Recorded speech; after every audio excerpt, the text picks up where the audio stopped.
Hi, welcome back to the traditional Shakuhachi lesson. This is number 6 in a series, and we're going to continue with a few more Shakuhachi songs from the 19th century, and this instrument is much older, and so I would imagine you want to look into some of the previous videos, and let's just get started right now. The first song we're going to do is called Melancholy Journey, or Ryoshu.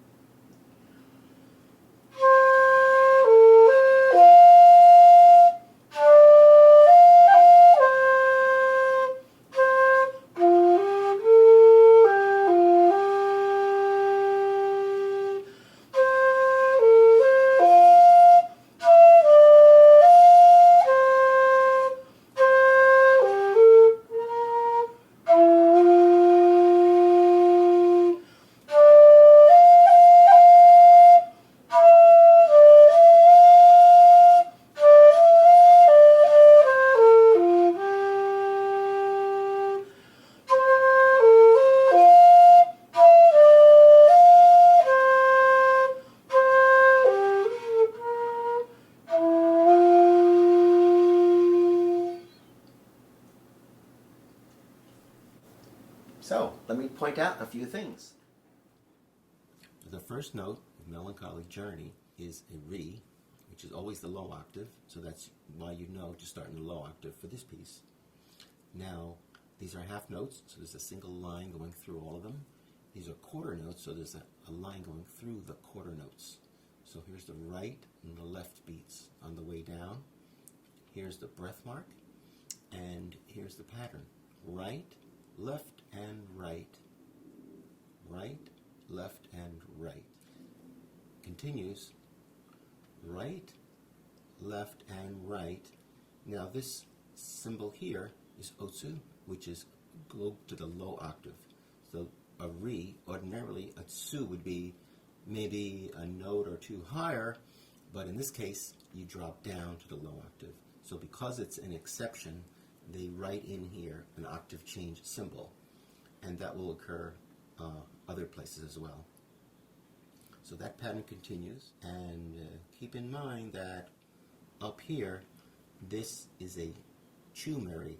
It's a slightly flattened meri. You shade with the finger, and that's how you bring the tsu a half a step down. Coming down here, there's another shaded finger here for the Re. It's a Re meri, and then down here is the low octave symbol indicating that this is a low octave here. So right up here, back up to the high octave, this is a Ro in the high octave, that's the high octave symbol, and the same pattern continues and continues and continues. And the double line indicates the end of the piece. There's a series of notes here. You could have called it a run. It's basically all quarter notes, evenly spaced. And so the double vertical lines go through all of the notes. And the way it's counted out is right and left and right and left and right and right, left and right.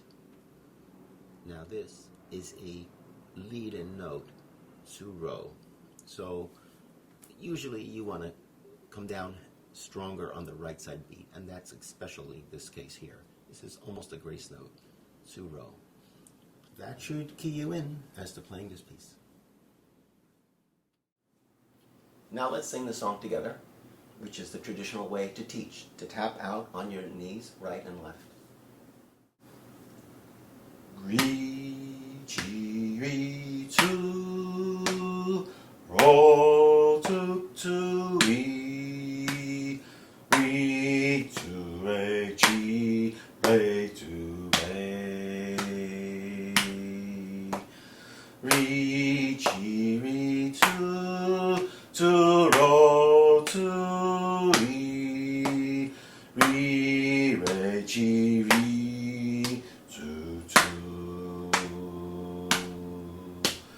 ro, tu, tu, tu, tu, ro, tu, tu, ro, tu, tu, ro, ro, ri, chi, tu, re, ri, chi, ri, tu, tu, ro,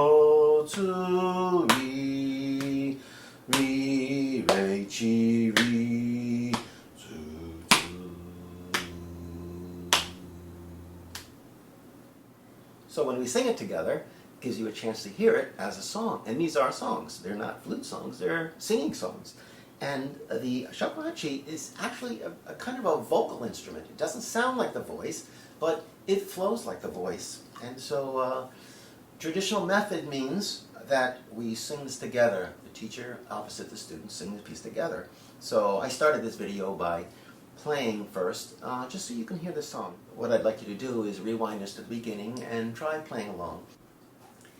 This is Ship's Departure, Difune. Re, re, ro, tu, ro, re, tu, re, chi, re, tu, re, tu, ro, tu, re, chi, ro, re, chi, re, re, tu, re, chi, re, tu, re, tu, ro, re, ro, tu, ro, re, tu, re.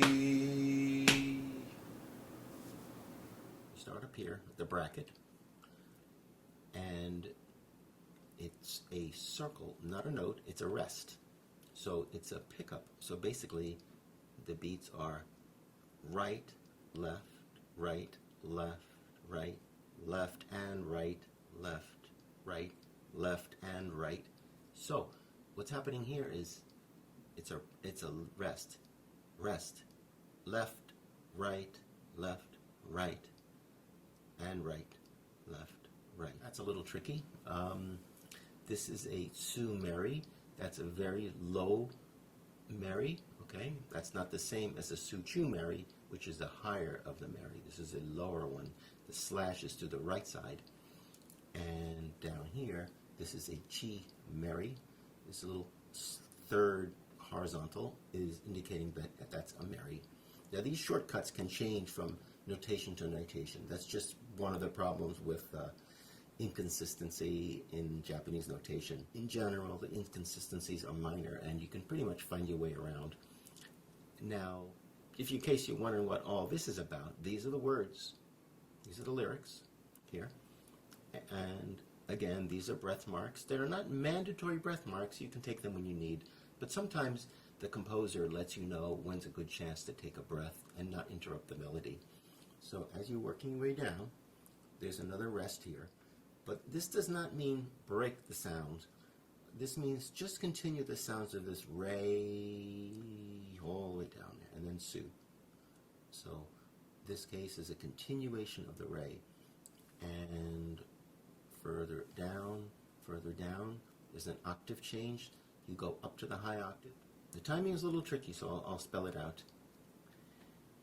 And right, left, right, and right, right, left, right, and right, left, right. Another octave change right at the end there, and you can slow these pieces down as I like to do at the end, and it kind of wraps the piece up nicely with the double horizontal line.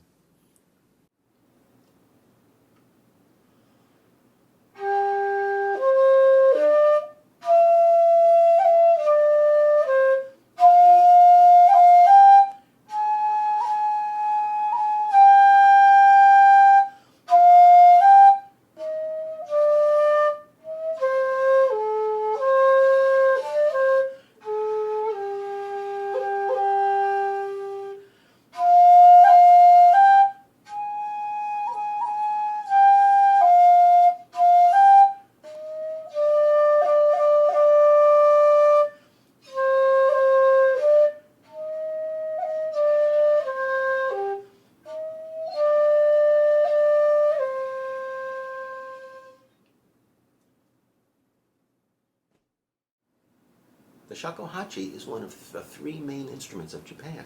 The others are the koto and the shamisen, and these three combine to create a beautiful music form called sankyoku music, which is a trio ensemble. And I made these drawings that show you what it looks like. Here, the shakuhachi. It's got the 5 holes, and it's the traditional scale. It's made out of bamboo. Shaku is a measurement of length. It's about 1 foot. So you can see in this picture, at the bottom, there's a 2-foot length, and that plays a C. The 1.8, which is what we all play, is a D. And that's because it goes well with the tuning of the other 2 instruments. Now here, the koto, and all the strings are the same length, and little movable bridges are used to tune by adjusting the length of the string. And then finally, the shamisen, which is a lute. Every country has a lute, and this became the bedrock of the Japanese chamber group. And it's a difficult instrument, a beautiful instrument. It's the percussive aspect of this chamber music. What we play here, we play children's songs and we play music for Zen, but there's a much larger tradition. So you might want to consider looking into some of the beautiful sounds of traditional Japanese music. It goes back hundreds of years.